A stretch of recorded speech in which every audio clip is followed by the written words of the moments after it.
Sir మీరు ఎంతోమంది హీరోలను చూశారు కదండి. అంటే వాళ్ళతో మీరు సినిమాలు తీయకపోయినా కూడా ఈవెన్ చిరంజీవి గారితో సినిమా తీయలేదు, కానీ బాలయ్య బాబు గారితో తీశారు. అంటే వాళ్ళ మెంటాలిటీస్ తెలుసు కదండి. సో చిరంజీవి గారిని బాలయ్య గారిని కంపేర్ చేయాలి అంటే వాళ్ళ గుడ్ క్వాలిటీస్ లేకపోతే వాళ్ళలో ఉండే అద్భుతమైన లక్షణాలు ఏమేమి చెప్పాలంటే ఏం చెప్తారండి? అంటే నా వరకైతే నేను బాలకృష్ణ గారికి ఓటేస్తానండి. అంటే నేను నిర్మమాటంగా కొట్టొచ్చినట్టు నేను మాట్లాడతాను కదా, ఆయనలో ఉండేది అదే క్యారెక్టర్. ఓకే, రియాక్ట్ అయిపోతాడు ఇమీడియట్గా, ఆయన రియాక్ట్ అవుతాడు. ఇది మా నేను చిరంజీవి గారిని బాస్ అంటుంటాను. ఇదే చిరంజీవి గారు అనుకోండి, రియాక్ట్ అవ్వరు. అక్కడ ఎదురుగా ఉండేవాళ్ళ ముందు ఆయన చెడ్డగా బిహేవ్, లోపల బాధ ఉన్నా, లోపల ఎమోషన్ ఉన్నా, కోపం ఉన్నా పక్కకెళ్ళి అవతలడితో చెప్తాడేమో కానీ ఈయన రియాక్ట్ అవ్వరు. అంటే మనిషికి ఒక్కో స్టెప్ ఉంటుంది. ఆ విధంగా లెక్కేసుకున్నప్పుడు నేనైతే నిజాయితీగా డైరెక్ట్గా మాట్లాడేవాడినే. నేను అలా బిహేవ్ చేస్తున్నాను, నేను ఎవరిని కోరుకుంటాను? లోపల ఫీల్ అవుతూ తర్వాత ఇంకోటితో చెప్పించో, లేకపోతే తర్వాత ఈడేదో ఇది చేస్తే మొన్న ఈడిలా బిహేవ్ చేశాడు కదా అనుకునేవాడు కంటే స్పాట్లో నువ్వు రియాక్ట్ అయిపోయి ఆ చాప్టర్ అంతటితో వెళ్ళిపోవాలండి. దాన్ని క్యారీ చేయకూడదు ఎప్పుడు. ఆ బేస్లోకి వచ్చినప్పుడు బాలకృష్ణ గారే నేను నెంబర్ 1 అంట. ఆయనతో సినిమాలు హిట్లో లేకపోతే కెరీర్లో, గ్రాఫ్లో, ఫిగర్లో ఇవన్నీ నేను అసలు నా సంబంధం లేదు. నేను ఇది లేదు. నేను చిరంజీవి గారితో నేను అన్న రోజులోనే బాస్ మీరు ఎక్కడిస్తారులే బాస్ మాకు డేట్లు అని నేను అన్న రోజు ఉంది. ఆయన అప్పుడు ఏమనేవారండి? నవ్వుతారు అంతే. ఇదే రామ్ చరణ్ గారు ఉన్నారు, నాకు కళ్యాణ్ గారు మనం సినిమా నాకు చిరంజీవి గారు అనలా మనం సినిమా చేయాలి కళ్యాణ్ అని, కానీ నన్ను రామ్ చరణ్ గారు అన్నారు, ఓకే సార్ మనం కలిసి సినిమా చేద్దాం సార్ అని చెప్పి. ఇప్పుడు అరవింద్ ఉన్నాడు, నేను ఎప్పుడు ఎదగాలని, నేను ముందుండాలని అరవింద్ ఎప్పుడూ కోరుకునేవాడు. నేను నిజంగా చెప్తున్నాను, నేను ఇండస్ట్రీలో ఉండేవాళ్ళలో ఏదన్నా ఇది చేస్తే ఫస్ట్ రెస్పెక్ట్ నేను అరవింద్ గారికే ఇస్తాను. నాకు కష్టం ఉందనంటే ఈ ఇండస్ట్రీలో అందరూ పక్కన జోగులు వేసుకొని నా కొడుకు కరెక్టే అయిందిలే, ఇదైందిలే అని చెప్పిన ఫీల్ అయ్యారు. కానీ నా కొరకు వీడికి ఏ విధంగా హెల్ప్ చేయాలి, ఈడేంటి సడన్గా ఇలాంటి ఇబ్బందుల్లో పడ్డాడని ఫీల్ అయిన వ్యక్తి నాకు అల్లు అరవింద్ గారు, డాక్టర్ వెంకటేశ్వరరావు గారు. 100% నేను నా జీవితకాలంలో ఎప్పుడైనా సరే వాళ్ళకి నేను రుణపడి ఉంటాను. వాళ్ళకి తెలుసు కళ్యాణ్ మెంటాలిటీ ఏంటనేది తెలుసు, కళ్యాణ్ రాంగ్ ట్రాక్ వెళ్ళడం తెలుసు. సార్ అలాగే మీరు జయలలిత గారితో ఎంత సాన్నిహిత్యం అంటే ఒక అభిమానాన్ని సంపాదించుకున్నారో, అలాగే కుమారస్వామి గారితో కూడా అంత అభిమానాన్ని సంపాదించుకున్నారు. అలాగే కొంతమంది పెద్దవాళ్ళతో కూడా ఎక్కువ, అంటే మీరు సీఎంలకి చాలా దగ్గరగా ఉంటూ ఉంటారు. అంటే దగ్గరగా ఉండడం మీన్స్ నా ఉద్దేశం ఒక అభిమానాన్ని సంపాదించుకుంటూ ఉంటారు. ఆ రహస్యం ఏంటో చెప్తే వేరే వాళ్ళు కూడా ఫాలో అవుతారు కదా సార్. నేనేమీ లేదండి, వాళ్ళ దగ్గరకు పోయి నాకు ఇది కావాలి అది కావాలని నేను ఏ రోజు అడగను. వాళ్ళకేంటంటే ఫస్ట్ ఆఫ్ ఆల్ నేను కుమారస్వామి గారు సీఎంగా ఉండే మేము కలిసి సినిమాలు చేశాం. కానీ కుమారస్వామి గారు సీఎం అయిన తర్వాత చాలామంది చాలా ఇది చేశారు. నేను ఆయన దగ్గరికి వెళ్ళి ఆబ్లిగేషన్ అడిగింది ఒకటే, ఒక ఐఏఎస్ ఆఫీసరు కర్ణాటక క్యాడరు హైదరాబాదులో ఉంటే, ఆంధ్రాలో ఉంటే ఆవిడకి ఎక్స్టెన్షన్ కావాలి. 5 నిమిషాల్లో తెచ్చా లెటరు. అంతకుముందు రోజు వరకు ఇంకా అది రాదు అనుకున్నదాన్ని 5 నిమిషాల్లో తెచ్చారు. సర్వీస్ ఎక్స్టెన్షన్ అండి.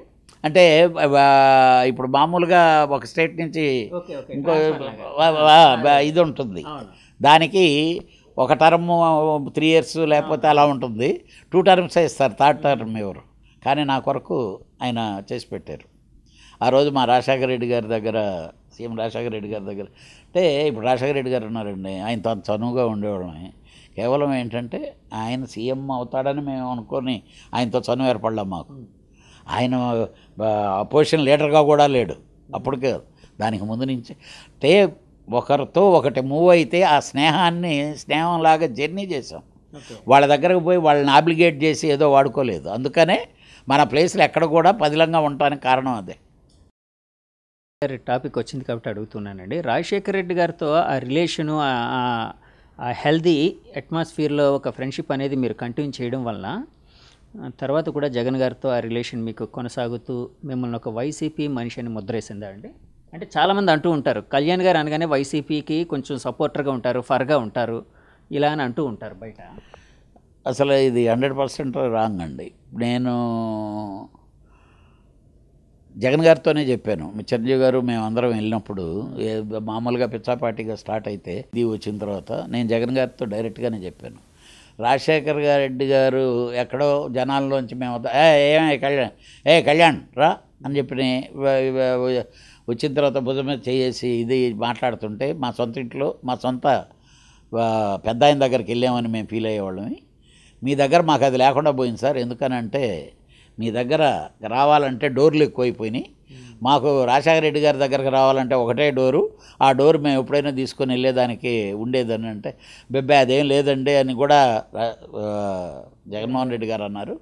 కానీ ఏదేదైనా ఇప్పుడు మనం అక్కడ హైదరాబాదు, వాళ్ళు ఇక్కడ, ఆటోమేటిక్గా తెలియకుండా అది ఒక దూరం పెరిగిపోయింది.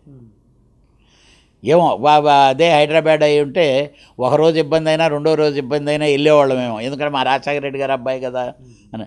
100% రాజశేఖర రెడ్డి గారు మా రాజశేఖర రెడ్డి గారే. దాంట్లో మాత్రం ఎలాంటి పరిస్థితుల్లో తేడా లేదు. చంద్రబాబు నాయుడు గారితో మీ రిలేషన్ కానీ మీ సాన్నిహిత్యం కానీ ఏదైనా ఉందా సార్? అంటే ఏదైనా సన్నిహితంగా, రాజశేఖర రెడ్డి గారు అంత సన్నిహితంగా లేకపోయినా మామూలుగా ఏమైనా ఉండేదండి? సరే, నేను అందరూ ముద్ర ఏమనిస్తారు, నేను బాలకృష్ణ గారితోనే సినిమాలు చేస్తాను కాబట్టి నేను తెలుగుదేశం అనుకుంటారండి. నేను తెలుగుదేశం కానే కాదని అంటే మై జర్నీ మా ఫ్యామిలీ దగ్గర నుంచి కానీ కాంగ్రెస్ అది అవ్వటం, రాజశేఖర రెడ్డి గారి దగ్గర ఇది ఉండటం, చంద్రబాబు నాయుడు గారి దగ్గర రాజశేఖర రెడ్డి గారి దగ్గరికి డోర్ తీసుకొని లోపలికి వెళ్ళిపోగలిగేవాళ్ళని. చంద్రబాబు నాయుడు గారి దగ్గరికి వెళ్ళాలంటే అక్కడ ఉండే క్యాటరే అక్కడి నుంచి బయటికి దోసేస్తుంటారు. మనమేమో జనాలను దోసుకొని ముందుకెళ్ళి అలవాట్లేదు. మామూలుగా డయాస్ మీద కూడా ఉంటే వాళ్ళు ఎవరన్నా మనల్ని ముందుకు రండి అనాలి తప్పితే ఆవిడ దోసుకుంటుంటారు ఫోటోల కొరకు. వాళ్ళకి మన ఫోటో కావాలంటే వాడు తీసుకుంటాడు, లేకపోతే వాళ్ళతో ఫోటో మాత్రం నాకు అవసరం లే. అలాగా చంద్రబాబు నాయుడు గారి దగ్గర నాకు తెలిసినంతవరకు ఆయన సినిమా ఇండస్ట్రీకి పెద్ద ఇది చేసింది మాత్రం ఏమీ లేదు, ఏమీ చేయలేదు. అది దాని వరకు మాత్రం 100% నేను చెప్పగలను. రాజశేఖర రెడ్డి గారు సినిమా ఇండస్ట్రీకి చేసిన మంచి కానీ లేకపోతే సర్వీస్ కానీ ఏముందని భావిస్తున్నారండి? 100% సినిమా ఇండస్ట్రీ వాళ్ళు పోయి ఏమడిగితే అది చేశాడండి రాజశేఖర రెడ్డే కాదండి. సినిమా ఇండస్ట్రీకి ఏదన్నా చేసి ఉంటే కాంగ్రెస్ గవర్నమెంట్లే చేసినాయి, తెలుగుదేశం గవర్నమెంట్ ఏమీ చేయలేదు. కాంట్రవర్సీలు ఏదైనా ఉంటే ఉండొచ్చేమో తప్పితే ఏమీ చేయలేదు. కానీ టీడీపీకి సినిమా వాళ్ళ సపోర్ట్ చాలా ఉండేది కదండి, అయినా కూడా ఏం చేయలేదని భావిస్తున్నారండి? అంటే ఎలా ఉండేదంటే ఇప్పుడు అంటే దీంట్లోకి వచ్చే లోపల మళ్ళీ అనాలి, మొత్తం అందరు కమ్మోళ్ళు, ఈ ఇండస్ట్రీలో ఉండేవాళ్ళు కూడా వాళ్ళే ఎక్కువ ఉంటారు. ఇక్కడ చంద్రబాబు నాయుడు అక్కడ కూర్చోగానే వీళ్ళందరూ పోయి అక్కడికి వెళ్ళిపోయి వాళ్తుంటారు. ఇవన్నీ మామూలే. రాజశేఖర రెడ్డి గారి దగ్గరకు కూడా ఇలానే మేము ఒక మూవీ టవర్స్ ల్యాండ్ పోతే ఆ విషయంలో మేము తిరుగుతూ ఉంటే మేము చనువుగా తీసుకొని వెళ్ళి అందరూ వెళ్తే వీళ్ళందరూ వచ్చారు కదా, చంద్రబాబు నాయుడు వస్తాడు కదా అప్పుడు తీసుకుంటారు అన్నాడు. వీళ్ళని చూడంగానే మాకు అది కాదు, సినిమా వాళ్ళని మేము అంటే అనేవారు. ఎవరు మా నిర్మోహాటంగా మొహాల మీద అన్న ఇన్సిడెంట్లు ఉన్నాయి. ఆ తర్వాత ఇదే ఆశేషగిరి గారు నేను వెళ్ళి పోరాటం చేసి ల్యాండ్కి ల్యాండ్ సాధించిన ఇన్సిడెంట్స్ ఉన్నాయి. అంటే అలాగా, అంతే తప్పితే చంద్రబాబు నాయుడు గారి దగ్గరికి మనం పోయి అక్కడ కనిపించగానే ఆయన ఏదో మనం దేశాన్ని దొబ్బేయటానికి వచ్చినట్టుగా ఆయన ఫీల్ అవుతారు. మనకెందుకు, మనమేం దొబ్బేసే పని లేదు, ఇది లేదు ఇది. కాకపోతే చంద్రబాబు నాయుడు గారికే ఎక్కువ మేము ట్రైలర్లు గీలర్లు చేసి ఇచ్చాం. నేను కాంగ్రెస్కి నేను చేయించిన ఎలక్షన్లప్పుడు కామన్గా అడుగుతారు, కామన్గా చేస్తాం. కాకపోతే మా బాలయ్య బాబు మా బావగారు కాబట్టి ఓకే అక్కడ కలిసినప్పుడు సార్ నమస్తే సార్ ఇది తప్పితే తెలుగుదేశం గవర్నమెంట్ని మేమేమీ వాడుకోలేదు. నేనైతే వాడుకోలేదు. కాంగ్రెస్ గవర్నమెంట్లో కూడా నేనేం ఏ గవర్నమెంట్లలో మేము వాడుకోలేదు. కాకపోతే ఎవరికన్నా ఏదైనా ఇబ్బంది వస్తే మనకుండి చనువుతో నేరుగా తీసుకెళ్ళి ఇదిగో సార్ అనే ఈ ఇబ్బంది వచ్చిందనే అదన్నా ఇదన్నా అంటే ఎవరితోనైనా చేయించుకోగలిగేవాళ్ళం. నాకు కాదు, నేను వేరే వాళ్ళకి చేయించాను, కానీ నాకని నేను మాత్రం ఏ గవర్నమెంట్లోనూ ఏమి చేయించుకోలేదు. సార్ బాలయ్య బాబు గారితో మీకుండే రిలేషను ఏదైనా ఒక మెమరబుల్ ఇన్సిడెంట్ చెప్పమంటే ఏదైనా ఒకటి చెప్పగలరా? అంటే ఒకటే ఉందండి, ఆయన నన్ను సొంతోడు అనుకుంటాడు, నా కంపెనీ ఆయన సొంత కంపెనీ అనుకుంటారు. ఇంకా మా ఇద్దరి మధ్యన అలాంటిది ఏమీ లేదు. కానీ ఎనీథింగ్ మేమిద్దరమే మాట్లాడుకుంటాం, మా ఇద్దరికి మధ్యవర్తులు ఉండరు. ఎనీ ఫైనాన్షియల్ మ్యాటర్ కావచ్చు, లేకపోతే ఇంకోటి కావచ్చు. బాబు నేను మిమ్మల్ని కలవాలండి అని వస్తే నేరుగా ఆయన ముందు చాలామంది చెప్పేదానికి భయపడతారు. నేనైతే బాబు ఇది మాట్లాడదామని వచ్చాను బాబు, ఇది బాబు దీన్ని ఇలా చేస్తే బాగుంటుంది బాబు అంటే సరేనండి. ఆయన దానికి ఇమీడియట్గా ఆన్సర్ చెప్పగలిగితే విత్ ఇన్ సెకండ్లోనే చెప్తారండి. ఇంకా దాచిపెట్టడం నానబెట్టడం అసలు ఉండదు. అవి ఏదన్నా ఆలోచించి చెప్పేదైతే సరే నేను మీకు మళ్ళీ ఫోన్ చేస్తానని చెప్తారు. మనం మర్చిపోతామేమో కానీ ఆయన మర్చిపోరు. సాయంకాలం లేకపోతే morning. He is very sincere ఆ విషయాల్లో.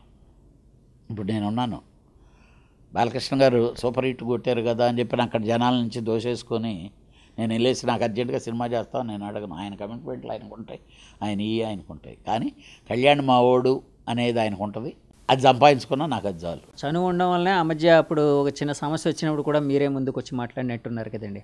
అప్పట్లో సినిమా వాళ్ళందరూ వెళ్ళినప్పుడు బాలయ్య బాబు గారు ఏదో మామూలుగా ఒక మాట అన్నారని చెప్పి తర్వాత కాంట్రవర్సీ ఒక రేగడం, జగన్ గారి దగ్గరికి సినిమా వాళ్ళందరూ వెళ్ళినప్పుడు ఆయన్ని ఇన్వైట్ చేయలేదని, సంథింగ్ ఏదో జరిగిందని. అట్లా అంటే ఒకటి ఉందండి, బాలయ్య బాబు గారు ఏది దాచిపెట్టుకోరు. అంటే ఆయన అడిగితే నేను వెళ్ళి చెప్పిన మాట వాస్తవమే. కానీ అంటే నా వరకు నేనే అనుకుంటా కదండి, ఇప్పుడు బాలకృష్ణ గారు తెలుగుదేశం ఎమ్మెల్యే, అక్కడికి తీసుకెళ్ళటం బాగుంటుందా అనేది. జగన్ గారికి అదేం ఉండకపోవచ్చండి. వెళ్ళే మనకే ఉంటుంది ఒక భయం, మనం ఏదో ఒకటి అడుగుదామని వెళ్తున్నాం, గబక్కన ఏదన్నా రియాక్షన్ వస్తుందేమో అని. అంటే ఆయనకి చెప్పమన్నట్టే చెప్పారు. కానీ అక్కడ ఉన్న వాళ్ళందరికీ ఆయన రాకుండా ఉంటే బాగుండన్నట్టే ఉంటుంది. నేను ఇది ఓపెన్గా చెప్పేయగలను, ఆయనకి ఇది ఓపెన్గా చెప్పేయగలను. కాకపోతే బాలకృష్ణ గారు ఎప్పుడు కూడా ఆయన ఎప్పుడు నేను అక్కడికి రావాలి ఇక్కడ ఏమండి, బాలకృష్ణ గారి ఫ్యాను జగను. నిజమేనా సార్ అది? అంటే చాలాసార్లు వినిపిస్తూ ఉంటుంది, అందులో ఎంత నిజం 100% అండి. ఇప్పుడు అక్కడేమి ఇక్కడ ఈరోజు బాలకృష్ణ గారు ఎమ్మెల్యే అవుతారు లేకపోతే ఎవరు, ఇది డెఫినెట్గా is a fan of Balakrishna. అలాగనే బాలకృష్ణ గారిని ఏ రోజు కూడా జగన్ గారు ఎక్కడన్నా తిట్టారండి, అలానే జగన్ ఎక్కడన్నా బాలకృష్ణ తిట్టారండి, ఏం ఉండదు. సమయానుభావం సిచ్యువేషన్ బట్టి ఏదో మాట్లాడతారు తప్పితే ఈరోజు కూడా బాలకృష్ణ గారికి పలానా పని ఉంది అని చెప్పిన కానీ ఫోన్ చేస్తే అటు కేసీఆర్ కానీ ఇటు జగన్ కానీ 100% చేస్తారండి. ఎందుకంటే ఆయన ఏం స్వార్థం కొరకు ఏమీ అడగడు. ఎవరో ఒకరికి ఏదో ఒక హెల్పో లేకపోతే 10 మందికి ఉపయోగపడేదే అడుగుతాడు. డెఫినెట్గా దే విల్ సపోర్ట్. సార్ మీరు 500తో సినిమా మొదలుపెట్టారు, ఇప్పుడు 500 కోట్లతోని ఒక అమ్యూజ్మెంట్ పార్క్ కడుతున్నారని తెలిసిందండి. ఆ స్థాయికి ఎలా వెళ్ళగలిగారు? అమ్యూజ్మెంట్ పార్క్ కట్టడానికి ఆలోచన కానీ ప్రేరణ కానీ ఏంటి? అంటే ఇది నాకు నిజంగా చెప్పాలంటే తమిళనాడు ప్రభుత్వం నాకు ఇచ్చిన గిఫ్ట్ అండి అది. అంటే నేను ఎక్కువ ఆ తమిళనాడుకే బాగా అటాచ్ అయిన వాడిని. మీరే అన్నారు ఇందాక జయలలిత గారు లేకపోతే కరుణానిధి గారు లేకపోతే స్టాలిన్. అది అనుకోకుండా నా కెరీరు, నా గ్రోత్, నా లైఫ్ అంతా ఎక్కువ అక్కడనే జరిగింది. కాబట్టి అక్కడ ఆర్ట్ ఆఫ్ ది సిటీలో 38 ఎకరాలు, అన్నానగర్లో 38 ఎకరాలు ల్యాండు నాకు ఇవ్వటం అనేది అదొక పెద్దవారం. అంటే లీజుకి ఇచ్చారు సార్? లీజు నేను టెండర్లో నేను తీసుకోవటం జరిగింది. నేను అమ్యూజ్మెంట్ పార్క్ పెడుతున్నాను, కళ్యాణ్ అమ్యూజ్మెంట్ పార్క్ అని. నేను కేవలం ఒక అసిస్టెంట్ డైరెక్టర్గా కెరీర్ స్టార్ట్ అయిన కళ్యాణ్ అమ్యూజ్మెంట్ పార్క్ అని రేపు ఉదయాన తమిళనాడులో కళ్యాణ్ అనేవాడు ఉన్నా లేకపోయినా ఆ కళ్యాణ్ అనే పేరు ఉండాలి అనే కోరికతో. రెండోది ఆ ఎంటర్టైన్మెంట్, మనం నిద్రలేసి ఆ ఎంటర్టైన్మెంట్ ఫీల్డ్లోనే ఉన్నాం.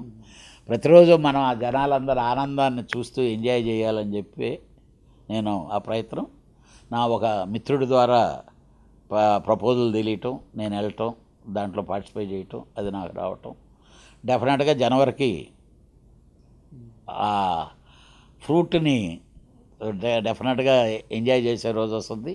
ఆ రోజు మీ అందరినీ తప్పకుండా పిలుచుకొని ప్రతి ఒక్కరూ నా జర్నీ చేసిన ప్రతి ఒక్కరిని ఆనందింపజేస్తూ సక్సెస్ఫుల్గా అవుతానని చెప్పి ఆ భగవంతుడిని సాయినాథుడిని వేడుకుంటూ ఉంటాను.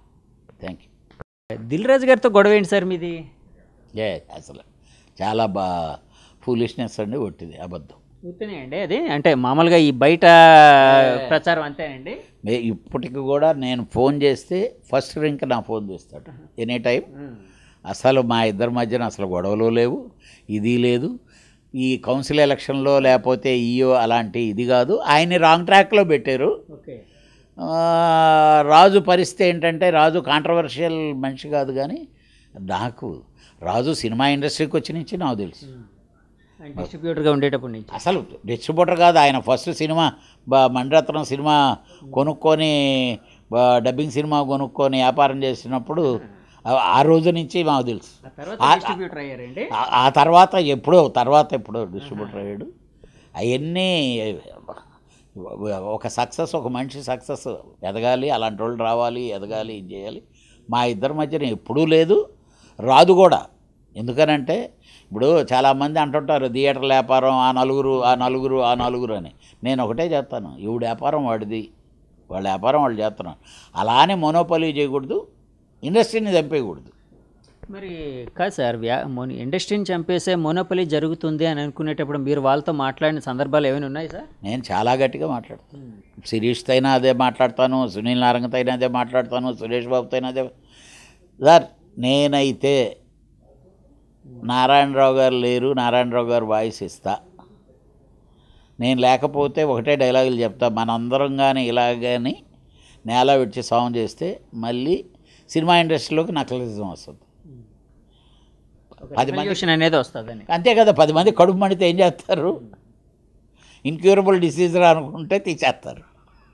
సార్ అలాగే గిల్డ్ మీద మీకుండే భేదాభిప్రాయాలు ఏంటి సార్? ఇప్పుడు కూడా చెప్తున్నాను కదండి, it is a waste organization. నిద్రలేస్తే కొట్టుకు చేస్తుండేది వాళ్ళు. ఇంకా వాళ్ళేంటి నాయకత్వం, వాళ్ళేంటి ఇది చెప్పండి. గిల్డ్ అనేది ఒక 20 మంది కలిపి పెట్టుకుంది. ఆర్గనైజేషన్ అంటే 20 మంది కొరకు కాదండి, 20 మంది కలిపి వ్యాపారం. వాళ్ళు అనొచ్చు మేము యాక్టివ్ ప్రొడ్యూసర్స్ సినిమాలు తీస్తున్నాం 100%. అంటే నీవు ఎలక్షన్లో ఒక దగ్గర గెలవలేకపోతే, చెరువు మీద అలిగి ముడ్డి గడుక్కోకపోతే నీకే వాసన వస్తుంది. నిద్రలేసి వాళ్ళ సమస్యలు వాళ్ళు తీర్చుకోలేకున్నారు. ఈరోజు వాళ్ళు ఒకరి మీద ఒకరు వాళ్ళు ఉద్దిగ్గా ఉన్నారా? లేరు కదా. సో అదే ప్రాబ్లం అంటారు సార్. సినిమా ఇండస్ట్రీ బాగుపడాలి, మళ్ళీ పూర్వపు రోజులు రావాలంటే ఏదైనా మీరు ఇచ్చే సూచన కానీ సలహా కానీ కొత్త వాళ్ళకి కానీ పాత వాళ్ళకి కానీ ఏం లేదండి. మనతోటే ఉండే ప్రతి ముందు ప్రొడ్యూసర్ బాగుంటే ఇండస్ట్రీ బాగుంటుందండి. ప్రొడ్యూసర్ని చంపేద్దామని ఆర్టిస్టులు అనుకోకూడదు, టెక్నీషియన్లు అనుకోకూడదు, ఎగ్జిబిటర్లు అనుకోకూడదు, డిస్ట్రిబ్యూటర్లు అనుకోకూడదు. అలాగే డిస్ట్రిబ్యూటర్ని చంపేద్దామని ప్రొడ్యూసర్ అనుకోకూడదు. అలానే ఆర్టిస్టులకి టెక్నీషియన్కి మాట్లాడుకున్న డబ్బులు అవసరానికి ఎక్కువ రేట్లు మాట్లాడుకొని డబ్బులు ఎగ్గొడదామని చెప్పి ప్రొడ్యూసర్ అనుకోకూడదు. ప్రతి ఒక్కరూ ఒకరికొకరు నిలబడి సమిష్టిగా ఉందామంటేనే ఈ ఇండస్ట్రీ అలా సర్వైవ్ అవుద్ది. లేకపోతే వస్తుంటారు, పోతుంటారు. రేపు ఇంకోరు. ఈరోజు సినిమా ఇండస్ట్రీ స్టార్ట్ అయిన దగ్గర నుంచి ఏ హీరోలన్నా క్యారీ అయిపోయారా చివరిదాకా? ఏ ఫ్యామిలీ అయినా క్యారీ అయిపోయిందా? ఏమీ ఉండదు. ఎన్టీ రామారావు గారి వంశం ఉంది, అవి ఎంతవరకు వస్తుంది అనేది ఎవరు చెప్పగలరు? మన మంచితనాన్ని కొంతవరకు కాపాడుద్ది. నేను అందుకే చెప్తుంటా, శ్రీకాంత్ లాంటి వాడు ఉన్నాడు అనుకోండి, ఈరోజు వరకు అతను హీరో స్టార్డమ్ తగ్గినా కానీ సినిమాలు చేసి అతను బిహేవియర్. సినిమా ఇండస్ట్రీకి కావాల్సింది బిహేవియర్ అండి. మనం మంచిగా ఉండటం, మన ఎదుటివాడు మనతో డిపెండ్ అయిన వాడు బాగుండాలని కోరుకోవటం. ఈరోజే మనం సంపాదించేసుకొని వెనకేసుకొని వెళ్తే ఏమీ చేసేది లేదు. నువ్వు జీతం తీసుకుంటున్నావు, వాడు అప్పు తెచ్చిస్తున్నాడు, ఎక్కడి నుంచి తెచ్చిస్తున్నాడు. ప్రొడ్యూసర్ బాగుండాలని కోరుకోవాలని నేను చెప్తాను. సార్ థ్యాంక్ యూ సార్, అభిమానంగా ఇంత టైం నా కోసం స్పెండ్ చేసినందుకు థ్యాంక్ యూ వెరీ మచ్ అండి. వ్యూస్, ఇది ప్రముఖ నిర్మాత సి కళ్యాణ్ గారి అంతరంగం. ఆయన మనతో ఎన్నెన్నో విషయాలు పంచుకున్నారు. అలాగే తను మనసులో ఏదనిపిస్తే అదే మాట్లాడుతాను, ముక్కుసూటితనంతో ఉంటాను, ఆ ముక్కుసూటితనాన్ని తనని ఇంతకాలం కాపాడుతూ ఉందని మనతో చెప్తూ ఉన్నారు. మనతో ఎన్నో విషయాలు పంచుకున్నారండి. ఇలాంటి ఇంటర్వ్యూ మళ్ళీ ఇంకోటి కూడా ఆయనతో త్వరలో చేస్తానండి. సో ఇంటర్వ్యూ మీకు నచ్చితే మా ఛానల్ లైక్ చేయండి, సబ్స్క్రైబ్ చేయండి.